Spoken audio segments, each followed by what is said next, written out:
Hey guys, we're getting ready for the big snow that's coming. I thought we'd make a little video here called Let's Talk About Chains.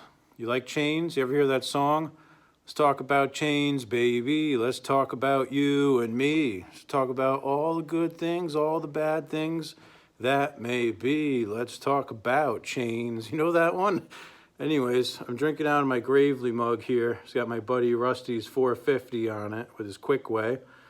And, you know, the biggest problem I have with chains is that you get these random chains laying around and you don't know what they fit. So I devised a way to measure them up and to figure out what they actually fit. So I've got to do a little bit of geometry, if you will. You got to know some little basic math skills and we'll figure it out. So stay tuned. Well, they're saying we could get a big nor'easter this week with some big snow. So figured I better finalize the snow fleet here. So got to throw the chains on the 8163B. So I've got 7 individual chains out here, and I'm trying to figure out which chains fit on this 812. And I'm just like, I can't figure it out for some reason. So I thought it was this one over here on the side, but for some reason I can only find one of those and I need 2 of them. So I started doing some math here and I measured the length of one of these chains and it's about 62 inches. Let's talk about some math for a minute. When you install chains on a tire, they generally say that you want them to come down about 2 inches on the side. So let's take a look at the 8163B to illustrate that. So when you look at the tire, you know, up here on the top, they're not flush with the outside of the tire. They're down maybe 2 inches or so on each side. So if any of you remember the formula for the circumference of a circle, it's 2 pi r radius. So if you got a tire that's 23.5 inches, you divide that in half to get your radius. And then what you do is you subtract 2 inches from that, multiply it by 2, multiply it by 3.14. Let's check it out. So we take our tire diameter, then we divide it by 2, then we subtract 2, then we multiply it by 2 and multiply it by 3.14. So you see I come up with about 61. So what it's telling me is that all those chains that are 62 inches long should fit onto the 23.5 tires. The only other thing is the width. So the width has to be about 4 inches wider than the tire is. And these ones don't look wide enough to be 4 inches wider than the tire. So let's check that out. These tires that I'm running on here are stock Goodyears. And if you measure the width, it's 8.5 inches because they're 23 by 850 by 12. So if I come over to one of these sets of chains, like let's just use this one here for example, as this is the one that I was thinking about using, we would really need that width to be 8.5 plus 4, it'd have to be about 12.5. So let's see where we're at here. So we're at about, I don't really have it fully extended. Let's see. If you measure that cross length, we're at about 11. So we're about 1.5 inches shy of where it really needs to be. I don't know if it's going to work or not. Let's measure this chain here. This one here has some really nice looking cross links on it. And that looks a little bit wider. If I measure that one, it's at roughly a foot. So I think I'm going to try to install these cross-link chains. And if I stretch it out to its full length, the question is if I measure the length here, where are we at with the length, you know? Well, we should be around 62 or so. And see, this one's only like 58. 59, so I don't know that it's going to fit, but this chain here and this chain here both have the cross links. The other thing about chains is that you get a spacing on here. This is what's called a 4-link spacing, where you got 4 links in between every cross link. Better chains have 2-link spacing, which every 2 links there's a cross section, so you'd have twice as many cross sections. They call these ones here V-bar chains that have this. These are really good for being on ice and stuff like that. I got another set over here that's V-bar. And let's see how wide this one is. I thought all of these sets were for walk-behind tires and not for rider tires. So let me just see here. This one here is a little bit wider, actually. No, it's still about 10.5, which is right where it needs to be. If I measure the length over here, you see where my length's at here. This one here is about same thing. It's about 58. So maybe we'll give that a shot and try those things and see if we can get one of these to work. Guys like to install chains with low air pressure, and then you pump up your tire after you get your chains on, and it makes them tighter.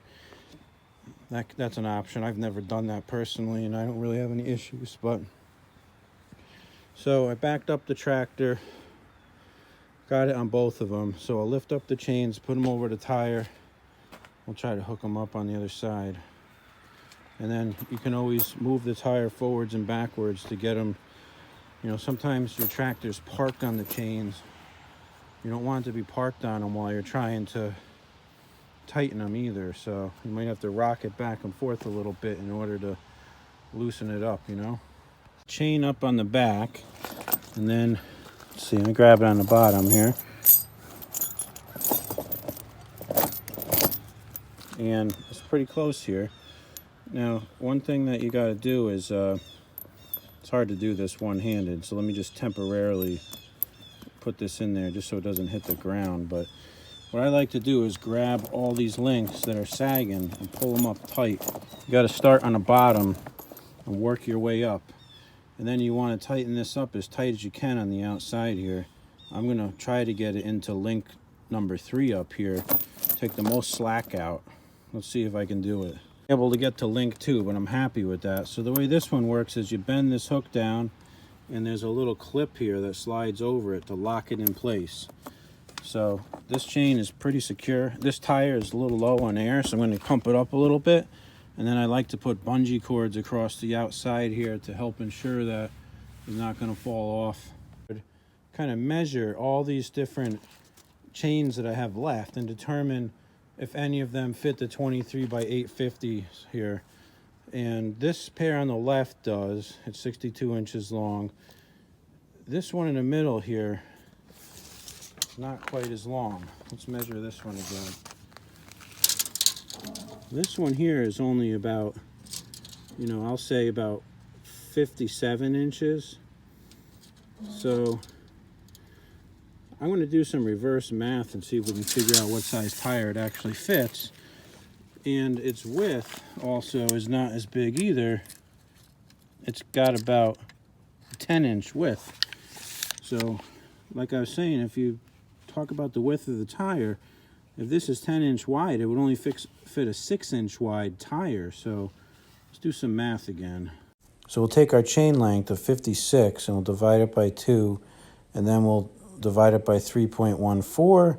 Then we'll take that and multiply it by, we'll add 2 inches, and then we'll multiply it by 2 to get our tire size. Well, doing the math, that other pair would fit like a 22.5 by maybe a 6-inch wide tire. I don't know what the heck that would be. Oh, you know, they might have those on the gear reduction wheels. I'm not sure, but yeah, 22.5 by 6 inches wide, which is not any tire that I'm familiar with on a Gravely. It might be on, you know, a Craftsman or something like that. I'm not sure, but not on a Gravely. I'm over here at the Commercial 12 now, and a few years ago I put these new Carlisle tires on here, and they're 16 by 650 by 8, and these chains seem way too big. I measured the length. The length is appropriate for the tire at hand, and if I measure the width of the chains, it's about 11-ish, 11.5. So if I took 4 inches off of 11.5, I'd be at 7.5. So it's pretty close to 650, but here's the problem. If I actually measure this tire, it's not 6.5 inches wide. It's only about 5 inches wide. and that is like way smaller than it should be. I'm going to go over to a different tire over here. Let's see, here's a walk behind tire over here that's on and this is a new tire also, so maybe that's not a good example, but this is 18 by 650, and if I measure the width on this one, it's about 6 inches wide, not 6.5 inches wide. So I don't know what the deal is with how they're sizing tires these days. Let's go to a different tire that's a little older, like say this tire on the John Deere over here. What size is this one? This is a 16 by 650 also, which is kind of funny that that's the same size that's on the commercial 12. And if I measure this one, yeah, it's about 6 1/4 on this one. So I don't know why these stupid Carlisles here are so much smaller, and they're 5 inches at the tread. I don't know what the heck they did when they built those things, but it's not really standard. Here's another set here on the front of a 816S. I think this is a Carlisle. Let me see, Carlisle, yeah. Turf Saver, that's a 16 by 650 also. I measured a width on this, it's almost 6. It's like 5 3/4. So I don't know why these stupid tires are made different. These are probably Chinese Carlisles on here. What I notice is that the sidewall is about the right width, but then the tread like comes in at an angle and makes the actual part that grips the ground not as wide as the overall width. I don't know if that has something to do with it being a Turf Saver, but all the other ones I have are Turf Savers also. So the problem I have here is that now, because the chain is too wide, it has it riding down lower towards the center of the rim, which makes it way too long. So I don't really want to alter the chain at all, because if I ever want to use it on the right size tires, then it won't fit anymore. So what I've been doing is just bungee cording the crap out of it. You don't go very fast with a snowblower, so you don't have a high risk of the chains falling off, but it's not ideal. I'm going to measure a set of Model L tires just to see where the chains would be on them, and maybe those chains would fit on here better than these chains do. I'm not sure. Commercial 10 hood, it's really a 10A, but this has the old school Goodyear's 5 by 7 by 5. If I measure the width on these bad boys, they're basically about a little over 5, maybe they're 5.5. And if I measure the width on here, they're 16.5, so they're relatively the same as the newer tires. But when you look at this thing, it looks a lot beefier.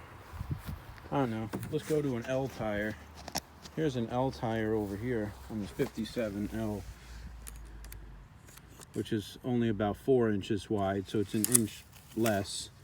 And it's also got a diameter that's about 15 inches, so it's an inch less there.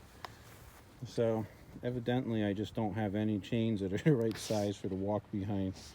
All right, so you see how loose these chains are, and I'm just gonna bungee cord the crap out of them here to get them to tighten up on the outside, and we'll call it a day. I've used it this way for about 6 years, so it's never failed me yet, but it's not right. And I don't get a lot of use out of it. And like I said, you're going really slow, so it's not a big deal. You gotta make sure on the inside that your chain's not gonna hit the Swift-O-Matic linkage or anything bad like that. And sometimes you gotta be careful of the clearance on the levers on a transmission also, but it should be okay. Bungee cord the crap out of this sucker, and they're actually really tight on a tire now. So again, this isn't ideal at all, but it'll work fine for what we're doing with this thing. So on this chain here, the spring tensioner broke on this clip, so I ended up putting a 1/4-20 bolt through it with 2 washers. And again, we got plenty good grip on this. Well, I hope you guys learned something about tire chains. Please subscribe.